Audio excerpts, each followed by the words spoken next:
Hello friends, आज हम करेंगे क्वेश्चन जो कि ऑल माई सन्स से रिलेटेड है।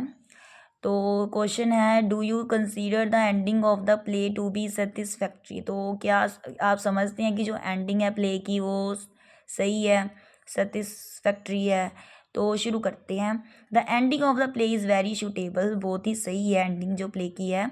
The main theme of the play is the conflict between one's social responsibility and one's responsibilities to one's family. तो जो झगड़ा है नाटक का वो किसके बीच में है, सामाजिक जो जिम्मेवारी है उसके बीच में, और जो रिस्पॉन्सिबिलिटी अपने परिवार के लिए है उसके बीच में, दोनों में। तो Joe Keller had responsible for serious crime by supplying defective cylinders to the air force. तो जो केलर जो रिस्पॉन्सिबल है, जो कि बहुत ही गंभीर अपराध हुआ है उसके द्वारा भेजे गए डिफेक्टिव सिलेंडर एयरफोर्स को। जो Keller put all blame on his partner Steve डीवर। तो जो सारा दोष डाल देता है अपने पार्टनर पर, स्टीव डीवर पर। So Steve Deever had been arrested for a long jail imprisonment. So Joe Keller was twice guilt of crime. तो वो सारा दोष अपने पार्टनर पर डाल देता है। स्टीव डीवर को बहुत ही लंबे समय के लिए जेल जाना पड़ता है। तो जो केलर ने दो गुनाह किए हैं, दो गलतियां की हैं। जैसे कि देखो, पहले तो उसने डिफेक्टिव सिलेंडर के लिए कहा भी भेज दो, दूसरा उसने अपने साथी पर दोष डाल दिया। तो उसने दो क्राइम कर लिए ना।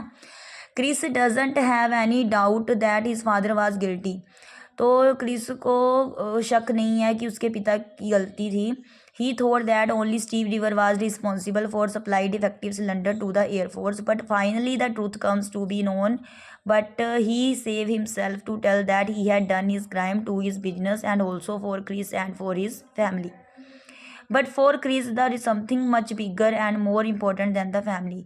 मतलब क्रिस को इतना कोई शक भी नहीं था कि उसके पिता की गलती थी, लेकिन जब उसे पता चलता है स्टीव डीवर, वो तो बस यही सोचता था कि जो स्टीव डीवर है ना वही जिम्मेवार है डिफेक्टिव सिलेंडर के लिए।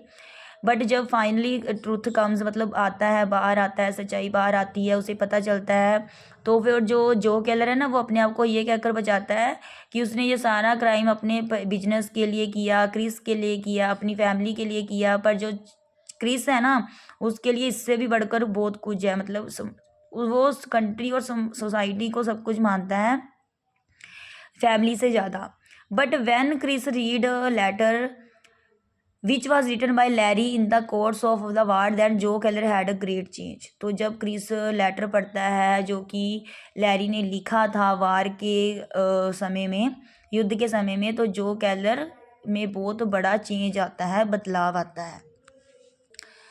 In this letter, Larry had taken his decision to commit suicide because he knew that his father had responsible for 21 pilots' death by supplied defective cylinders to the Air Force. तो इस letter में Larry ने क्या किया है, decision लिया है जब उसे पता चलता है कि उसके पिता के कारण 21 पायलट्स की डेथ हो गई है, क्योंकि उन्होंने सप्लाई किए थे डिफेक्टिव सिलेंडर एयरफोर्स को। ठीक है, तो वो ये सुनकर, ये जानकर वो सुसाइड कर लेता है। मतलब वो जीवित होता है लेकिन वो सुसाइड कर लेता है। After read the letter, Joe Keller decides to confess his crime. तो जब वो लेटर रीड करता है, जो केलर फैसला लेता है कि वो अपना मतलब दोष, अपना अपराध मान लेता है।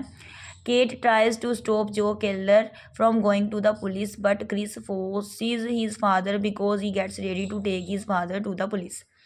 तो केट तो रोकती है जो को कि वो ना जाए पुलिस के पास, लेकिन क्रिस कहता है, जोर देता है अपने फादर को कि वो जाए, तैयार है, वो तैयार है अपने पिता को भेजने के लिए पुलिस के पास।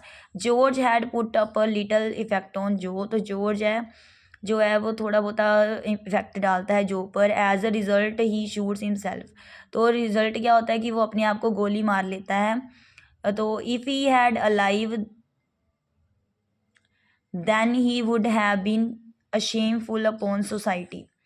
तो अगर वो जीवित होता तो मतलब वो बहुत ही शेमफुल होता सोसाइटी के लिए, मतलब शर्मिंदा होता। So the present ending of the play is to be satisfactory.